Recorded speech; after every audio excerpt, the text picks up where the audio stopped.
Have you ever had a neighbor who just couldn't mind their own business? Well, let me tell you about Karen, the infamous HOA neighbor who decided to block my barn door for no reason at all. It all started on a typical Saturday morning. I had just finished a long week at work, and all I wanted to do was relax and enjoy the peaceful countryside. My barn door, which had been in the perfect spot for years, was wide open, letting the fresh air and sunlight flood in. But that peace didn't last long. Out of nowhere, Karen stormed up to my property, her face flushed with anger. Without any greeting or pleasantries, she pointed her finger at the barn door and said, "That door is too close to the property line. It's violating HOA rules. You need to move it now." I was taken aback.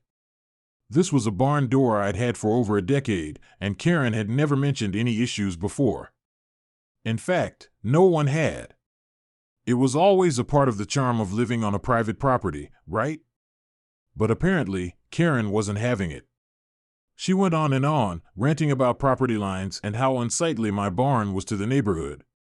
She threatened to call the HOA and report me if I didn't move the door. But here's the kicker: when I pointed out that the door had been there since I moved in, she didn't care. She was on a mission to make my life miserable, and nothing I said would change her mind. What Karen didn't know was that I wasn't about to back down.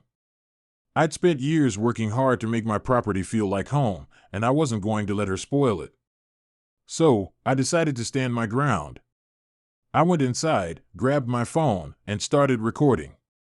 As I stood there, holding the camera, I calmly explained to her that she had no authority over my barn door and that I'd done nothing wrong. But Karen, being the Karen that she is, didn't take kindly to being recorded. She began shouting, calling me names and accusing me of breaking the HOA's rules. She even said she'd take matters into her own hands and fix the door herself. I knew I had to do something fast. I contacted the HOA immediately and explained the situation. After some back and forth, they sided with me. Turns out, Karen was the one who was in violation of the HOA's rules, not me. In the end, I kept my barn door just where it was. Karen, however, didn't learn her lesson. She went on to cause trouble for the other neighbors, but with the HOA now watching her closely, it wasn't long before she had to face the consequences of her actions. It was a victory for me and a major lesson in standing up for what's right.